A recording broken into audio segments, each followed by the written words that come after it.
Good evening, everybody, and welcome to the 12th and sadly second to last episode of the Sports Page for the fall semester, where we cover everything and anything UW-Oshkosh athletics and sports from across the state of Wisconsin. We got a lot in store for this hour show, so let's get to it. Remember to tune into the Sports Page every Monday night from 5 to 6 p.m. right here on 90.3 WRST-FM, on our website, WRST.org, or on the Radio FX app by typing in 90.3 WRST. My name is Braden Junkers, Sports Director for WRST. I'm happy to be joined by Jacob Link, our Operations Manager, and Sports Assistant Justice here. Guys, how are you doing after a nice, much-needed Thanksgiving break? Yeah, described perfectly. Much needed was certainly the word there because, yeah, I needed it. I'm glad to be back now after the reset, but, I mean, the food was good, the naps were good, the football was good, the basketball was good, so let's talk about it.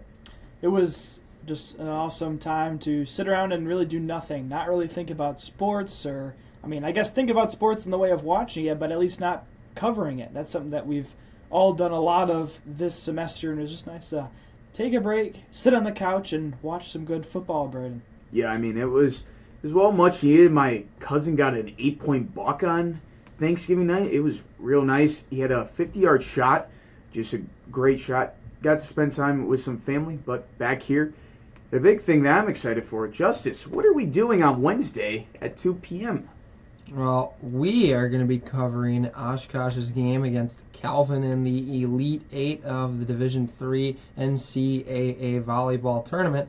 But that trip starts, maybe Tuesday night, Wednesday morning for us. But it's going to be super exciting. That team has kind of felt like a team of destiny this year. They're going to showcase what they got against 8 of the best teams in the nation. So, just a little recap for how this episode is going to go. We're going to talk about UW-Oshkosh volleyball, as Justice just mentioned. They are on their way down to Bloomington, Illinois, as we will tomorrow night in the NCAA Elite 8, as they are in search of their first Final Four berth in 16 years. We'll then look at what's happening in college football, as we've not talked about that in a while. Look at the Division I and all the buzz that's going around. We'll then look at the game. And I'm not talking about Ohio State and Michigan. It's the Green Bay Packers facing off against the Chicago Bears on Sunday, December 7th at 3:25. And to round it out, we'll talk about the Milwaukee Bucks and our very own Wisconsin Herd right in our neck of the woods at the Oshkosh Arena. That's all right here on the Sports Page. So here we go. Guys, segment number 1. Can Oshkosh take down Calvin for their first win against the Knights in school history, as they are 0-3 all-time in 3 matchups? And who will be one player that can help the Titans that is not named Samantha Perlberg? Justice, I'll start with you. I mean, to answer the question of can they win, absolutely. I don't understand why they can't. I don't care about historic matchups from how many years ago. Like you said earlier, I'll steal your fact here. Izzy Kuhn was the only player on the team then. So why does it matter now? I mean, you have Samantha Perlberg, you have Grace Juergens, Lauren Greer. This team is completely different from the team that faced Calvin before. Sure, there's a history, but it doesn't matter to me because this Oshkosh team has had a great history of matches this year. I mean, the workload that this team has had against top 10, top 5, just even ranked matches overall, and what they did in the tournament, 9-0. Only one, maybe 2 sets. It seemed like they were struggling. They made Wash U look mediocre, to be honest. They hit .079 is their hitting percentage in that game, and that's just not good enough against a team like Oshkosh. The big thing for me and the big player for me, it has to be Maren Motz. Obviously, it's easy to go for the Grace Juergens, the Samantha Perlbergs of the world, but when you're talking about when the pressure is on the line, it's players that need to make a big step up.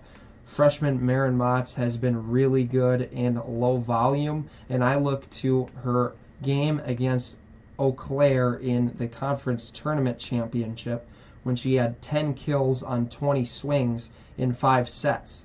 She has consistently performed well against top-tier competition. well, minus that performance against Wash U, but it doesn't really matter because they washed Wash U. So, I mean, this team has everything. They really do. They have the defense, they have the offense, they have the libero, they have the setter.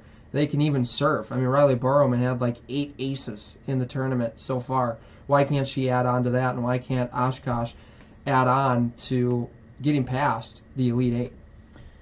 I think they can have a very good shot at least getting past the Elite Eight, and that's the main focus on the question. Will they get further than that? That's yet to be seen. But I will say, they're playing a team in Calvin that's ranked number 19 in the nation right now. And you look at how Oshkosh performed against teams in the top 25. Their only 2 losses are to a number 6 Illinois Wesleyan school that swept them at home in the Shirk Center. Keep in mind, Illinois Wesleyan is not in the Elite Eight. And then the other one was the reverse sweep against Laverne at home. Only 2 ranked losses this season. Now, the Laverne one, that might have some more cause for concern than, this match against Calvin. But I just don't see why Oshkosh should not be favored in this match. You look across the board, they lead their opponents in nearly every single category, offensive and defensive. This season, they've been hitting .229 as a team, and they've limited their opponents to a .120 hitting percentage. You can't get more confident than that defensively, but also offensively to hit nearly .230 across all of your matches this season. And, looking at some other players that I think will step up, someone like Lauren Greer is someone that will step up defensively, because we all know Oshkosh, they're going to score points. They have Samantha Perlberg, and then with Grace Juergens as well, right? I mean, 2 of the best players in the WIAC with the kill percentages, able to swing their long arms, find the holes in the defense. But Lauren Greer, well, she does have 279 points this season. She has predominantly been more of a defensive player, right? I mean, she has 121 blocks on the year, averages about 1.3 blocks per set. She also has had 21 digs as well, so she's someone that I think is going to kind of step up in a way that is more defensive-minded than we talked about. How a lot of people just focus on Perlberg and Juergens, but there's other players who focus on a lot of things. I mean, Callie Panasek is another one as well. That's someone who, as a freshman, right, all WIAC honors, like, that is just impressive, enough as it is. And she has been outstanding with 505 digs, averages nearly 4.43 digs per set. So both of those players, I think, Braden, will have huge impacts on Wednesday. I think if Oshkosh plays the way they did against everybody in their regional, there is no reason why you can't go out and sweep Calvin. Yes, I'm saying it out loud. This team is good enough to sweep. This team has what it takes. When you look at a national championship team, you think, okay, you have your top players. You have everything. Calvin, yes, they're rolling. They've won 16 straight. They have not lost since September. The only thing is, though, they're going to run into a team in Oshkosh that is the number 2 team in the nation for a reason. I think they can stop Calvin in their tracks. I see only East Texas Baptist being the only team that can stop this hype train of Oshkosh. Because this team is talented. This team has the energy. This team has everything. And they got a coach at the helm that knows what he's doing in Coach John Ellman.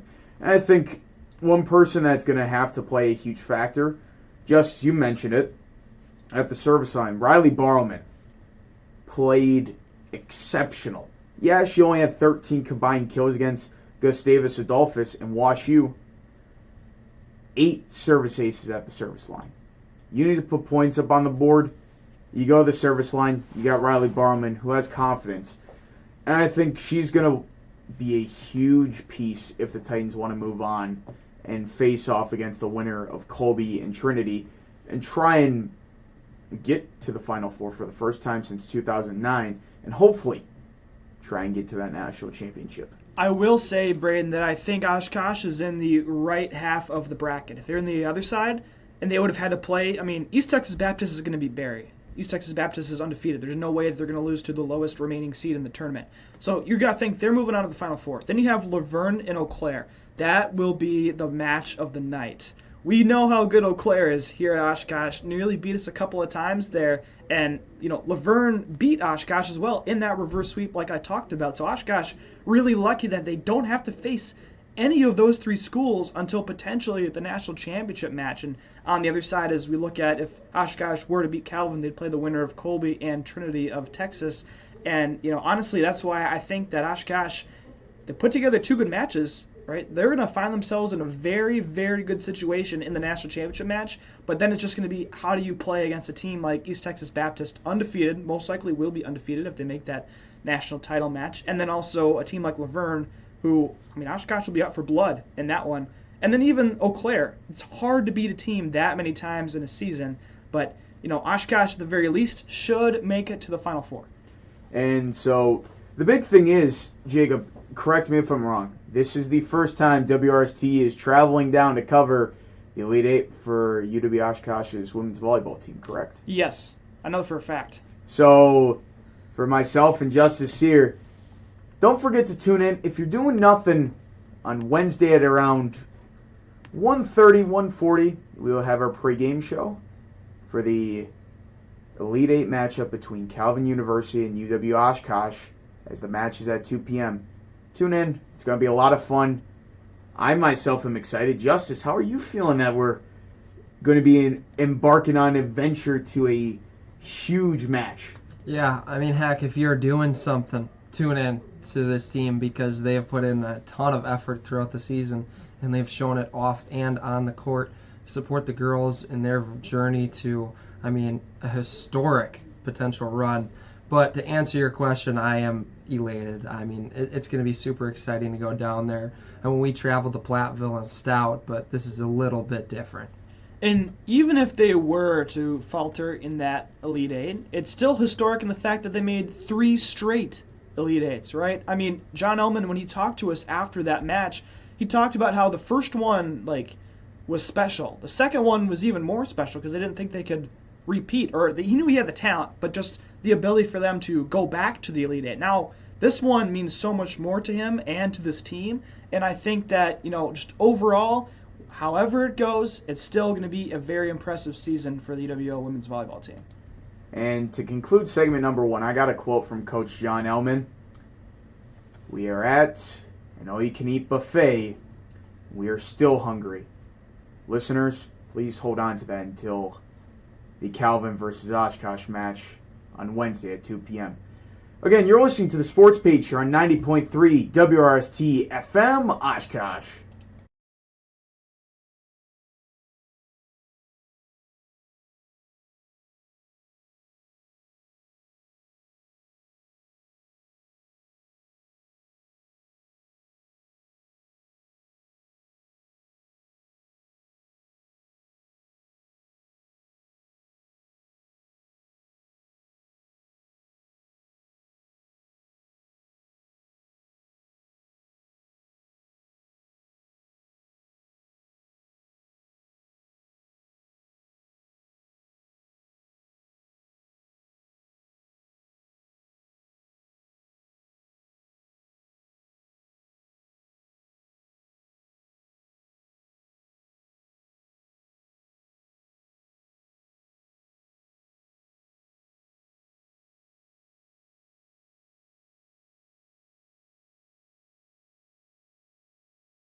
Hello, everybody. Welcome back to the sports page here on 90.3 WRST-FM Oshkosh. If you missed segment number 1, don't forget to go back and listen to it on WRST.org. It's time for segment number 2, and we are happy to be joined by Alex Marzu, who is a student broadcaster at UW Oshkosh. He's over in Studio B. We sadly do not have him on the stream. But time for segment number 2. It's what isn't happening in college football. So, Justice, you want to kick us off with segment number 2 and Division I college football? I mean, where do you want to start? Do you want to start with the coach? Do you want to start with the college football playoff, the conference championships? Which one? Let's start with the coaching, because I know that there's a lot of buzz that's happening. Yeah, I mean, it was the coaching carousel over this weekend, and there were a ton of moves, but none larger than, of course, Lane Kiffin finally deciding to go to LSU after felt like weeks, maybe months of him talking about maybe leaving. He's finally done it in the middle of a playoff run for Ole Miss, which is a little bit crazy. Jacob, what do you think of this? Because a coach leaving in the middle of a playoff run, 11-1 in the SEC. Yeah, it's a bit rough. I mean, I don't like it at all, and I'm pretty sure you've seen the video now of it looked like a student reporter coming up to him and saying some words about how he really should not be transitioning to a different school. Not sure if I can say some of those words on the air right now, but anyways, I don't understand it. Right? I mean, you go into a season and you want to win. You tell your players that you want to win, right? And what happens? You're just going to throw your players out the window like that? I mean, come on, right? Like, it'd be like if the Packers, right? The Packers are going to the Super Bowl, and suddenly Matt LaFleur is like, you know what? I'd rather go coach the Eagles right now because they have a better squad. That's not what should be happening in college football. When you're with a team, you stick with the team because you love the team. As a coach, those are your players. Those are basically your children, right? All the great coaches out there, they say that, the team is like their family. And then what happens? You basically throw that out the window just to move on to a job that's basically just going to pay you more. And that's just horrific, and I think that should not be the case. And I think the big thing has to be, he didn't even address his players. He just said, okay, I'm leaving. Doesn't say anything to his team. And Justice, you brought up, his players might follow him. I don't think most of them will want to follow a coach that just gave up on them. Just said, you guys, I don't deserve you guys because you guys aren't good enough. That's not what you do as a coach now. But, as everybody says, money talks.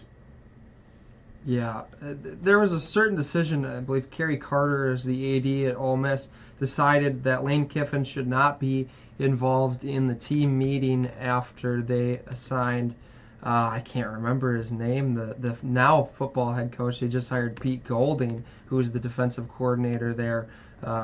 They just going inner program for the hire.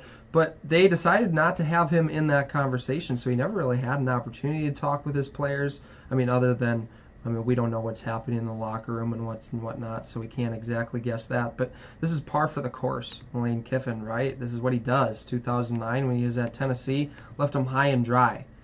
USC, basically the same thing. Remember when he got fired from Alabama? That's Nick Saban firing him. Florida Atlantic left him. This is what Lane Kiffin does. I thought some people had some really good analogies about a certain farming tool and not being able to turn it into a housewife. That is the perfect analogy for Lane Kiffin. I think Ole Miss understood what they were signing up for, and now they're dealing with the repercussions. However, it's a fundamental issue with what college sports is turning into, right? The coaching carousel is in the middle of a playoff run. That can't happen. This is, as much as it is on Lane Kiffin to make this decision, it is on the NCAA to not fix the calendar of college football and have the coaching carousel and the transfer portal land in the middle of playoff runs. And so we'll pass it over to Alex Marzu in Studio B. Alex, what are your thoughts on this? Well, I think Al Davis, his message in 2007, I think really, you look back at that, what he said, 18 are more true now than they did back then. He said he called Kiffin a professional liar, and he also said, and I quote, "I think he conned me like he conned all of you people." And I really feel for the fans of Ole Miss because they played second fiddle to the likes of the Alabamas and the Georgias, and now the Texases and the Oklahomas of the SEC for so long. They've trusted Kiffin to sort of dig them back out of that hole, and he crossed the playoffs, and now they make the playoffs, and now he leaves. I mean, take a lap. He should have waited until the season was over like a true professional and told LSU, I will negotiate my contract with you. We'll talk about all that after the playoffs are over, after my team's season's over. Instead, he makes this all about him, and he's been known to be an attention magnet his entire career, and it comes right back into that point. And I feel for those kids. I feel for the players. I feel for the staff that Lane Kiffin reportedly said you had to be on the plane, you had to be on the tarmac, ready to board the plane with me to LSU the next morning, otherwise you weren't going to have a position with me in Baton Rouge. I feel for those guys, and for the supposed players that everyone says are going to transfer with Kiffin to LSU on the offensive side of the ball, I really don't understand that part of it, because he's a very talented mind, yes, but he also just quit on you. Like right when your team needed him most, he just left on a plane for a team that he thinks is going to be better than you next year, and he basically says to the entire team, you guys are not good enough to get me to where I want to be. So if I'm a player, why would I want to go to Lane Kiffin? Why would I want to transfer out to LSU? Thank you, Alex. Now, Justice, let's move over to the championship games. So we'll predict a little bit. So the games you were talking about on Friday at 7 p.m., it's going to be Northern Texas taking on number 24 Tulane. At 6 p.m., it's going to be Troy taking on James Madison. And the other game we're going to be circling, UNLV versus Boise State on that Friday slate. So, Justice, take me through who are you picking for your three teams for that day? Well, for those three games, and they're only important because 5 conference champions make the college football playoffs, it is possible that 2 of these 3 winners could make it, which is unbelievable, crazy. We'll talk about it in a second. But I have to go with James Madison. They've been pretty dominant all season. I don't really have much to say. Troy was 8-4. James Madison has kind of rolled like they have in past seasons. In the other game, it's definitely Tulane. I mean, that team has looked pretty good all season. Yeah, I know your boys at North Texas, but that Tulane team has looked good, and I think they just match up well against North Texas. And then just trying to go quick, I'm taking my personal team, and I'm going to claim them right now that the Badgers are out. UNLV, dude. That's my dynasty team in college football, 26. Won a conference, not even won a conference, won a national championship with Anthony Calandria there. So I got to go with my boys, the Running Rebels. So, Jacob, now over to you. Here's your 3 teams for the Friday slate. Northern Texas or Tulane, Troy or James Madison, and then UNLV or Boise State. Well, I do want to mention one matchup that we're kind of overlooking. That's Kennesaw State and Jacksonville State. Now, neither of those schools have really any shot at getting into the college football playoff, but just a little bit of a shout out to them. I mean, you look at someone like the Owls out of Kennesaw State. In Conference USA, they are tied with Jacksonville State with a 7-1 overall or conference record in that one. But looking at the games that we are focusing on, I'm a big James Madison fan, actually. I mean, they are 11-1 this season. Only loss is to Louisville. I think they have a really good shot at beating Troy just because they went undefeated in conference play. And I would love to see them make the college football playoff, but I will say there's been plenty of times when they've put a team like James Madison in, and then they get absolutely destroyed in the first round, which I really don't want to see happen. I want to see a non-Power 4 team, now that there is no Pac-12, a Power 4, non-Power 4 team, advance pretty far for the first time really ever. I mean, there's been plenty of times in March Madness for basketball when we've seen teams like Loyola Chicago make a run to the Final Four, but I want to see a team like that in football. For too long, it's just been the Ohio States, the Alabamas, the LSUs, the Clemsons running everything, and Florida State in there too. thank God Florida State won't be able to get into the tournament in any way, shape, or form in this one. But I really want to see a team like James Madison do very well, not only in their conference, but also, of course, in the national tournament. Same as Tulane. I mean, number 24 team in the nation, the Green Wave. I actually sent them my high school tape once or twice. Obviously, it didn't end up going there, but still, I'm kind of a Tulane fan. I love the name, the Green Wave, but they've had a very good season this year, going 10-2, 7-1 in conference play, and I just think they're going to pull off the victory. And looking at UNLV Boise State, I think this UNLV team is kind of has played better than I think most would have expected them to, right? I mean, they have 30 rushing touchdowns as a team this season, led by Jaden Thomas. He's about to crack the 1,000-yard mark, actually, if he gets to about 60 more yards this season. And then you look at their starting quarterback. I mean, he has 22 touchdowns, 8 interceptions, as well as 8 rushing touchdowns as well. I think, although they have thrown through the air a lot for about 3,000 yards this year, I feel like we're going to see more of a rushing attack in this game from them. And I think that they have the capabilities to not only win this one, but I don't know if they would make it into the tournament if they won, but I think that this is a school that is on the up and up, and that I think in the coming years, if they continue to put some strong seasons together, we could maybe see them as perennial powers out there in the Mountain West. So, yeah, to your point, shout out Kennesaw State, because last year 2-10 to improve to what they've done this year. That was a really good point, Jacob. We can never overlook the Kennesaw State Owls. So I'll go with my picks for Friday, and then I'll take the picks for Saturday and then ask them to you guys. So I'll take Northern Texas.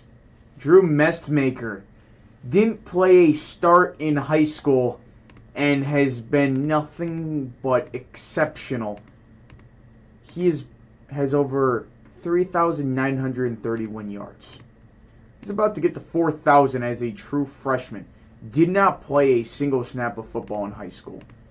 Give me Kennesaw State over Jackson State. Give me James Madison over Troy. Give me Boise State. Oh no, I forgot what their mascot is, but Boise State, give me them. But so for the Saturday slate, we have Indiana and Ohio State. Give me the Hoosiers. Enough of Ohio State running the Big Ten. Fernando Mendoza and Indiana win that game.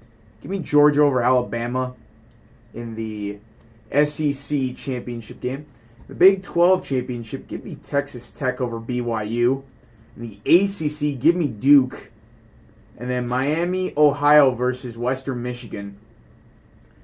Give me Western Michigan for that one. So, Alex, we'll pass over to you. Here are your teams that you have. Northern Texas over Tulane. Who you got with that one? I'll take Tulane. The Green Wave have been one of my favorite teams the last couple of years. I still remember their win over USC in their bowl game just, I think, 2 years ago. It was an incredible comeback. So I'll take the Green Wave. I don't know if it means that they're going to actually make the playoffs. Probably not, but it just another good season, and it feels good to see a team that we haven't talked about, until recently really put up some good performances.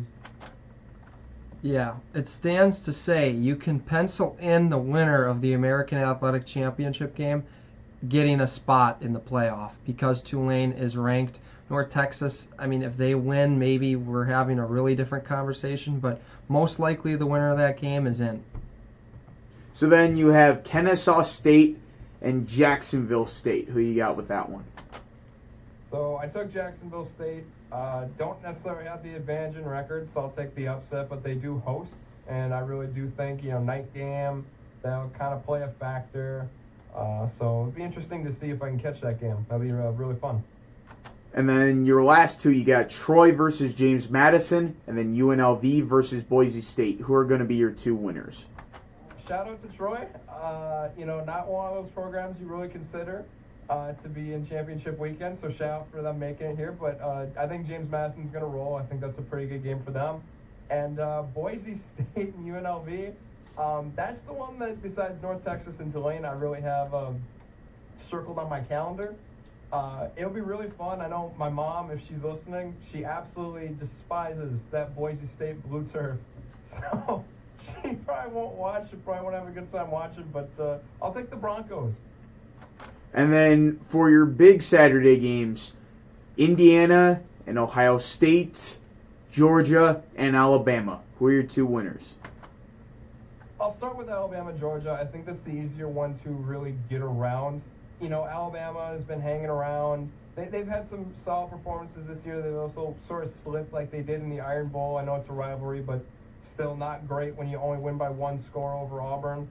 But I will take Georgia. I think that they have a team that realistically could be the only team possibly, besides the team we'll get to in a minute, that could really trifle and cause an issue with Ohio State. I really do think it's going to be these two teams at the end of the day that might be the ones that we talk about in terms of being a national champion. But Indiana, Ohio State's the fun one because it takes me back to a time where, you know, Indiana was not a program you talked about in football, just like Tulane. It just was not a program that came up during conversations about conference championship week, going to the playoffs. And to be second ranked in the country is just phenomenal. To have a coach that, unlike Lane Kiffin, wants to stay there is phenomenal. A guy that truly inspires his players to rally.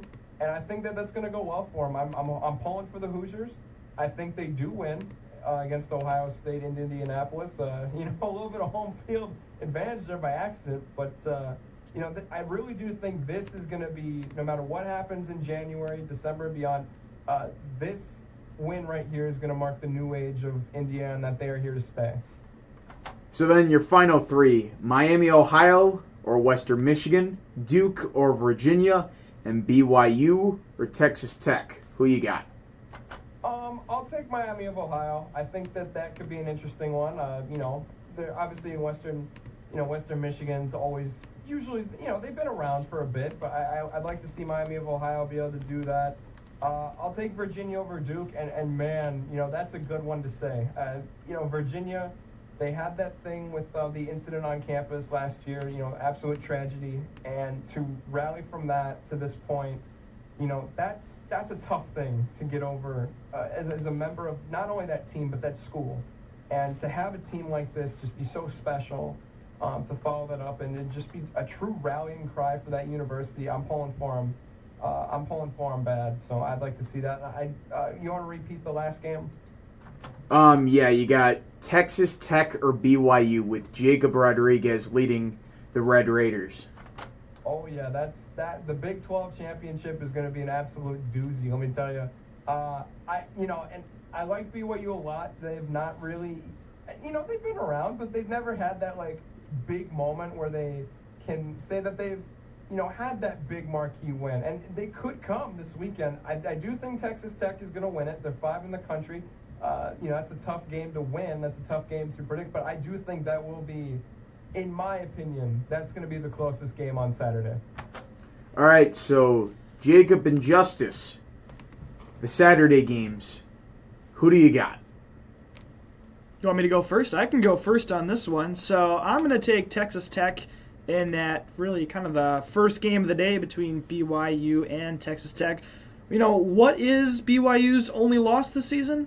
To the Red Raiders, 29-7. That's a pretty big score, and I think the Red Raiders will kind of take them down in nicer words. You know, they'll kind of put some belt to the BYU Cougars in that first match of the day at 11 a.m. But the other one at 11 a.m., I'm going with Miami of Ohio.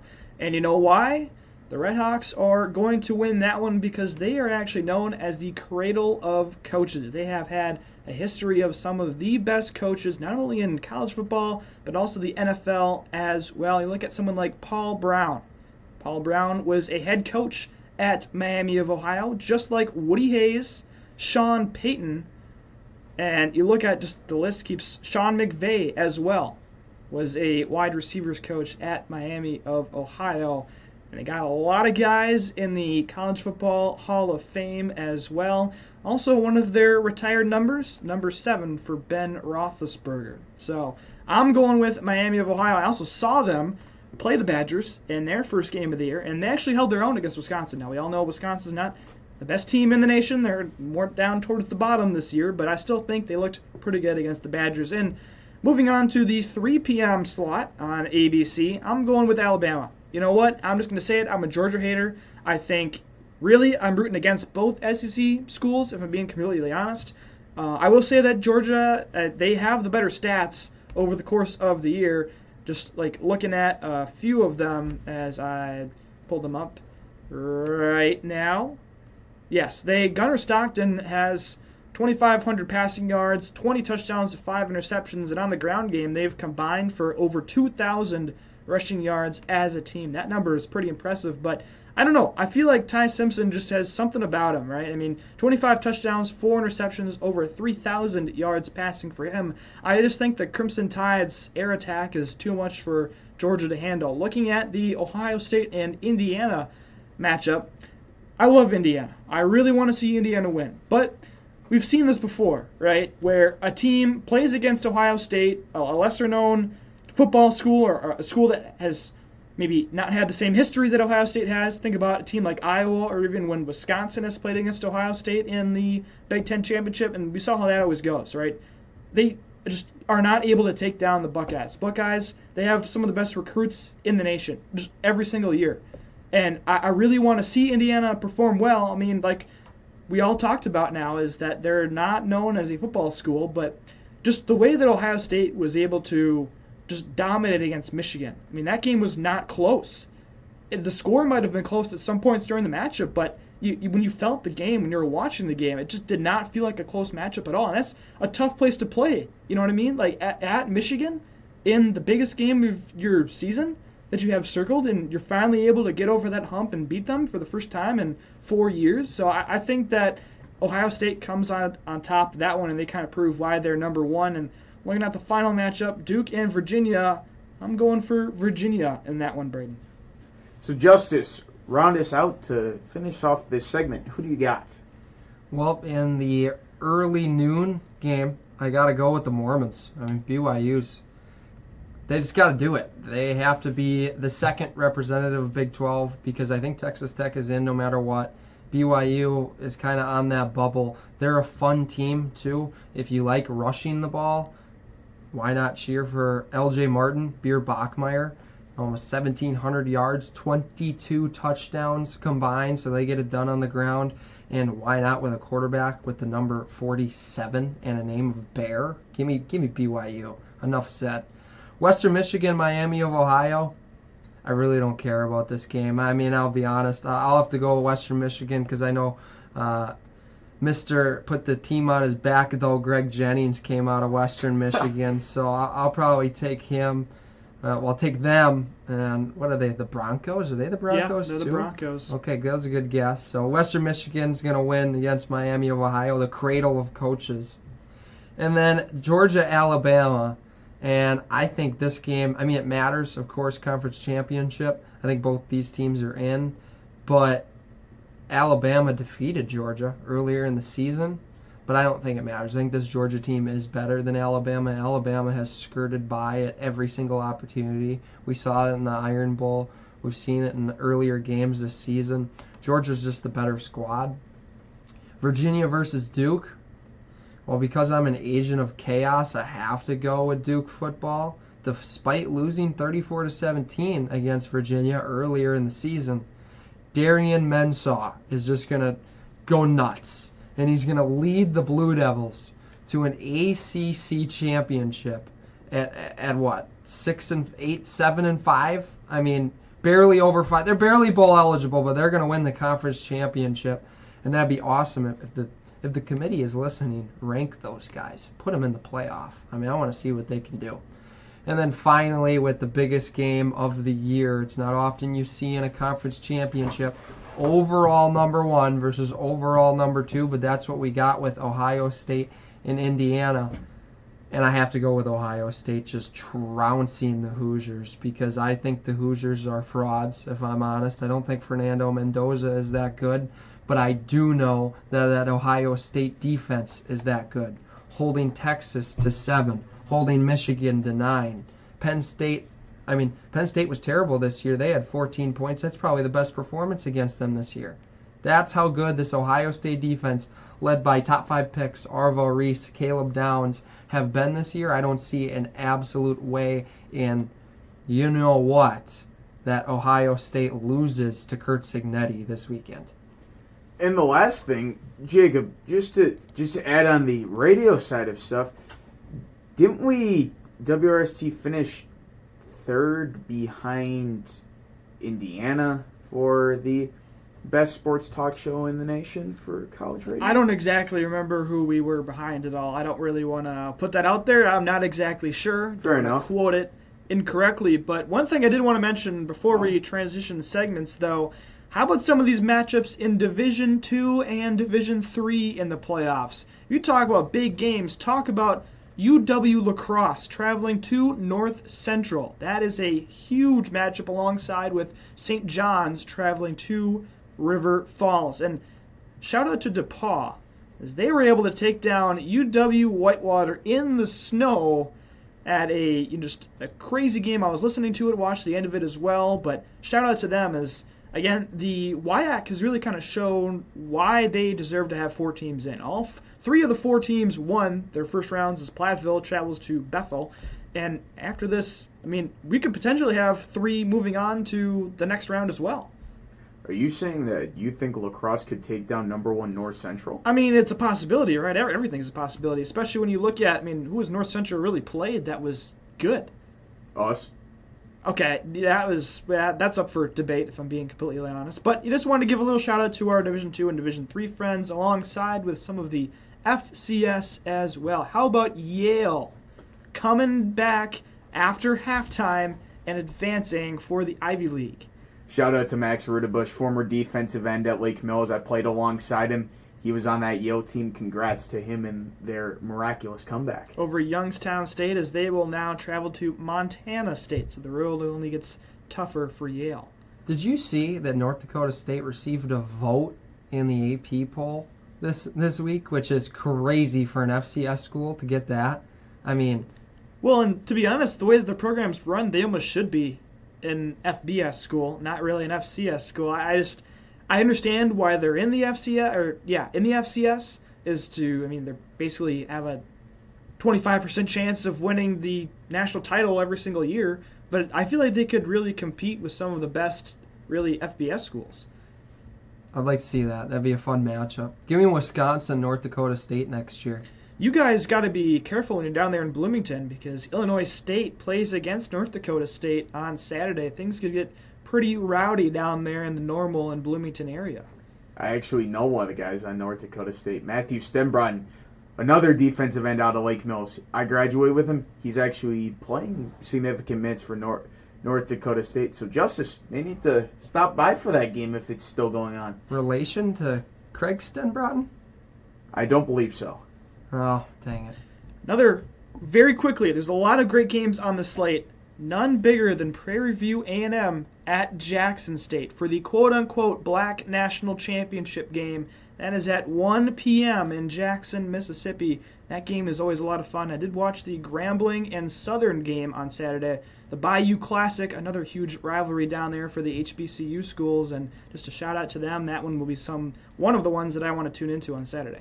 So this will conclude segment number 2 of the Sports Page. When we come back, we'll have the final segment, and it's about the Packers and the Bears. Again, you're listening to the Sports Page here on 90.3 WRST-FM Oshkosh.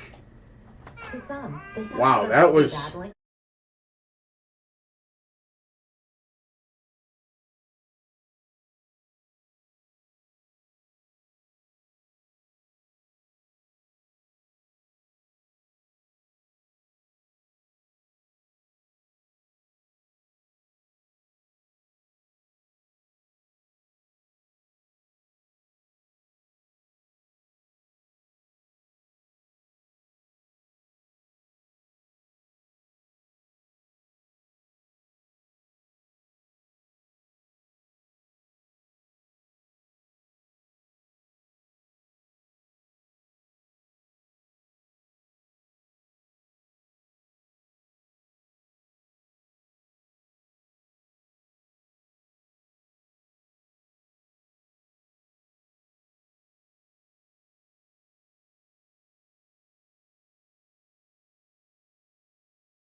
Hello, everybody, and welcome back to the Sports Page.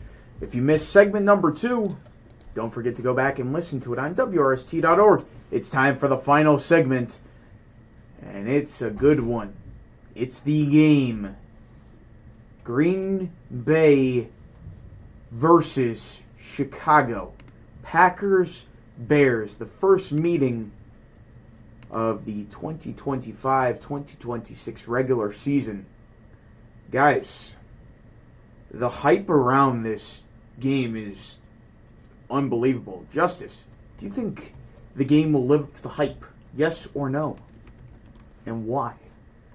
I mean, I think it's a mismatch for the Packers because they haven't done super well against the run this year. You think about, games against Carolina, which, by the way, crazy upset. Rams losing to the Panthers this weekend. That was unbelievable. But they've struggled against the run other than against the Lions. For whatever reason, they just have Jahmyr Gibbs' number.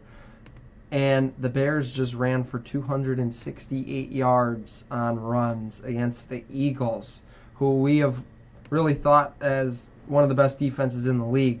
So, I mean, I have some concerns there.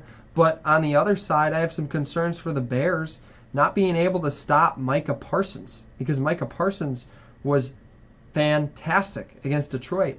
And that's Detroit that has some pretty good offensive linemen, especially at tackle. You talk about Penei Sewell, other guys like that. Who's there for the Bears? I mean, like Ozzie Trapillo? Like, what's he going to do? He's not going to stop Micah Parsons. 10 pressures, 2.5 sacks on Thursday, Thanksgiving Day, for Micah Parsons. And I don't think the Bears' corners match up well with the Packers' receivers either, because Christian Watson is going to be difficult to stop over the top, because Tyreek Stevenson and Nahshon Wright have not been great this year. So Kevin Byard is going to have to cover the top half of the field, and that's going to be stopping those big explosive plays that the Packers' offense is really known for with their passing game, with Christian Watson, Dontavian Wicks, whoever it is. But it's also going to be that intermediate game that is the most important for the Packers. Guys like Romeo Doubs, of course, running those dig routes, getting those 10, even 8, 15-yard completions that just keep the offense on schedule and even ahead of it.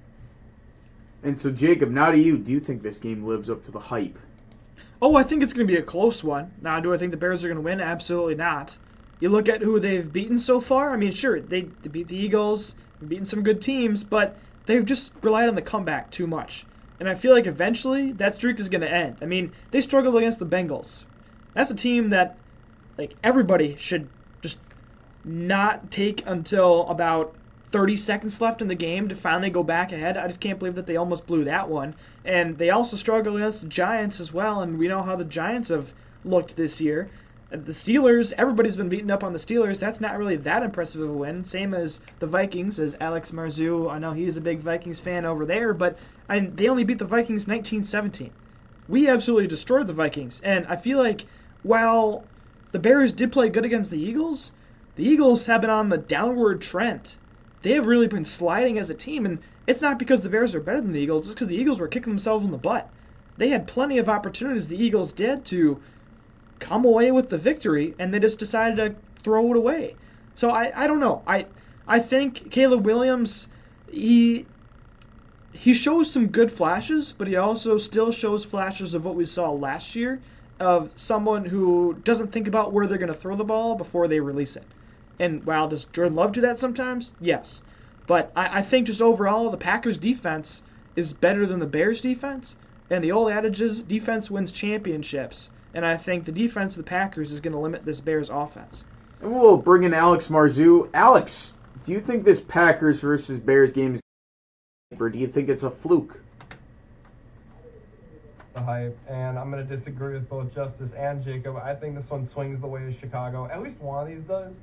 I think it's inevitable that the Bears and the Packers will split again, just like last year. And I think this year's stakes especially are maybe like the biggest that we've seen in this rivalry since 2013, with a trip to the playoffs on the line. Although the Packers, what everyone thought was sort of a curse when they tied with the Cowboys early in the year, kind of turns into a blessing now, because you avoid all those awkward tiebreakers when you have a half game swinging in both.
Passed 18 for 30.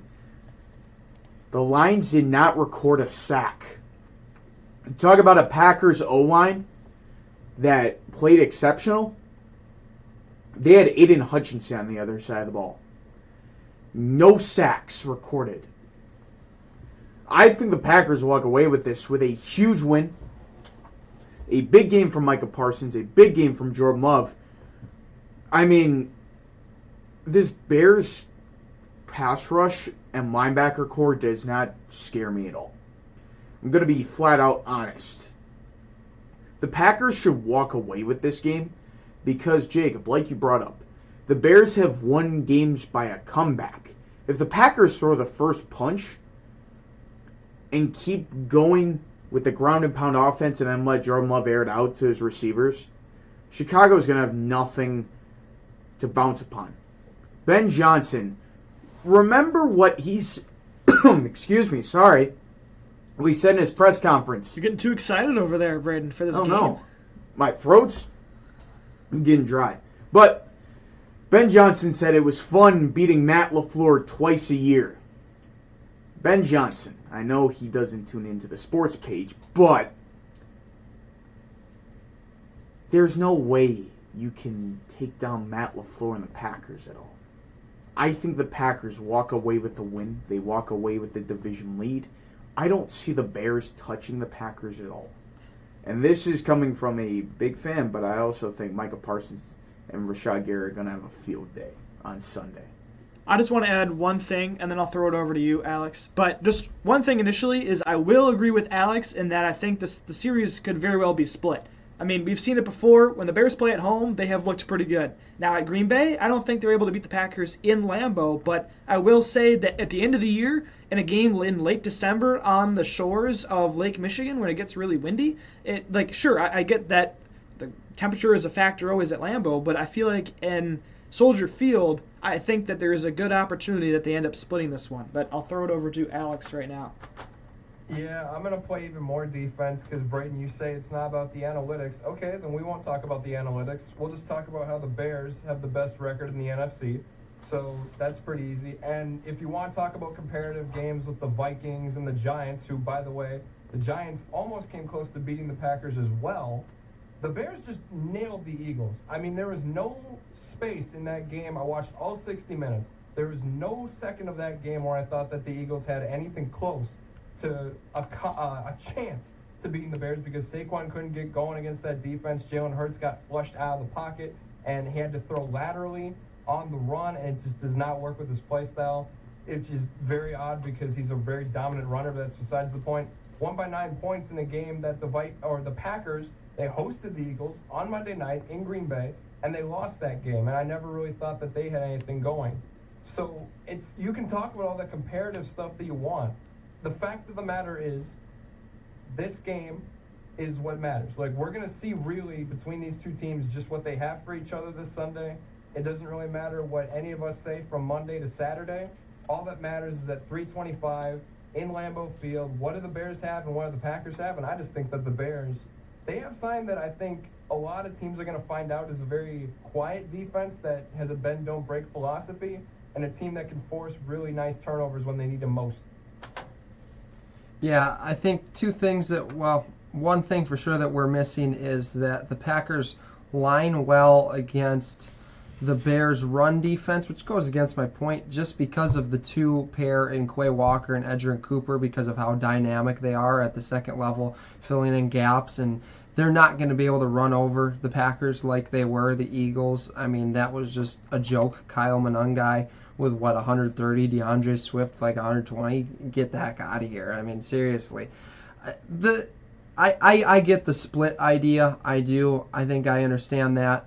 But to your point, Alex, Jordan Love is a better passer than Jalen Hurts and can deal with pressure much better than Jalen Hurts is because Jordan Love is very good at commanding the offensive line, making the adjustments pre-snap, which is something that we don't often talk about, but certainly one of the better things he's better at in the league, and Jalen Hurts really struggles with, and that's why Bears were just had Sirianni off the entire time.